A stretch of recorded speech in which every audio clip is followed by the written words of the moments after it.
Assalamualaikum warahmatullahi wabarakatuh. Halo semuanya, nama saya Jamhur Khalistiwa. Di sini saya akan menceritakan salah satu fenomena di wilayah Indonesia yang berhubungan dengan posisi strategis Indonesia dan cara pengelolaan sumber daya alam. Indonesia punya posisi yang sangat strategis karena terletak di antara dua benua, yaitu benua Asia dan benua Australia, serta dua samudra, yaitu Samudra Hindia dan Samudra Pasifik. Letak ini membuat Indonesia menjadi jalur perdagangan laut internasional dan memiliki banyak pelabuhan penting. Salah satu contohnya adalah Pelabuhan Tanjung Priuk yang terletak di Jakarta Utara.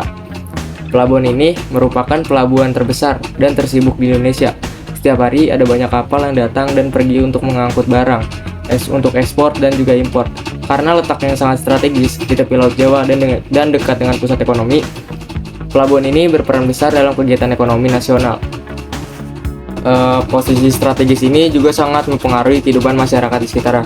Banyak penduduk yang bekerja di bidang pelayaran, bongkar muat, dan logistik.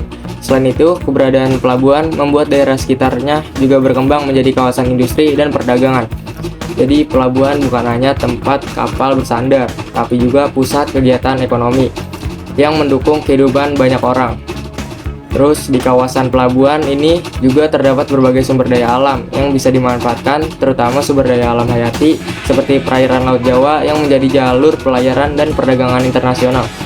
Selain itu, juga terdapat banyak sumber daya hayati laut seperti ikan, udang, dan hasil tangkapan lainnya yang menjadi mata pencarian sebagian masyarakat di pesisir. Di sekitar pelabuhan juga masih terdapat ekosistem mangrove yang berfungsi menjaga abrasi pantai dan menjadi tempat hidup biota laut.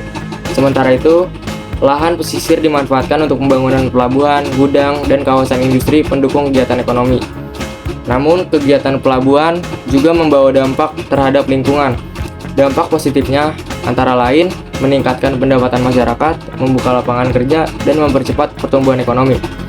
Tapi ada juga dampak negatifnya seperti pencemaran air laut dari limbah kapal, rusaknya ekosistem mangrove, dan polusi udara karena kendaraan berat, dan kemacetan di sekitar pelabuhan. Untuk mengatasi hal tersebut, pemerintah dan masyarakat perlu bekerja sama. Pemerintah melalui PT Pelindo sudah mulai menerapkan sistem pelabuhan ramah lingkungan atau Green Port agar kegiatan di pelabuhan tetap efisien tetapi tidak merusak laut dan sumber daya alam di sekitarnya. Selain itu, dilakukan juga upaya rehabilitasi mangrove di wilayah pesisir dan pengawasan terhadap pembuangan limbah kapal. Masyarakat juga bisa ikut menjaga lingkungan dengan tidak membuang sampah ke laut, menghemat penggunaan sumber daya, serta mendukung program kebersihan pesisir agar sumber daya laut tetap lestari dan bisa dimanfaatkan untuk generasi selanjutnya. Menurut saya, langkah bijak yang bisa kita lakukan agar pemanfaatan sumber daya laut tetap berkelanjutan adalah dengan memperketat pengawasan terhadap limbah, menggunakan teknologi yang ramah lingkungan, dan terus menjaga keseimbangan antara pembangunan ekonomi dan kelestarian alam. Dengan begitu, Laut Indonesia tetap bisa dimanfaatkan untuk kesejahteraan masyarakat tanpa merusak lingkungan. Mungkin itu saja yang bisa saya sampaikan, kurang lebihnya mohon maaf. Wassalamualaikum warahmatullahi wabarakatuh.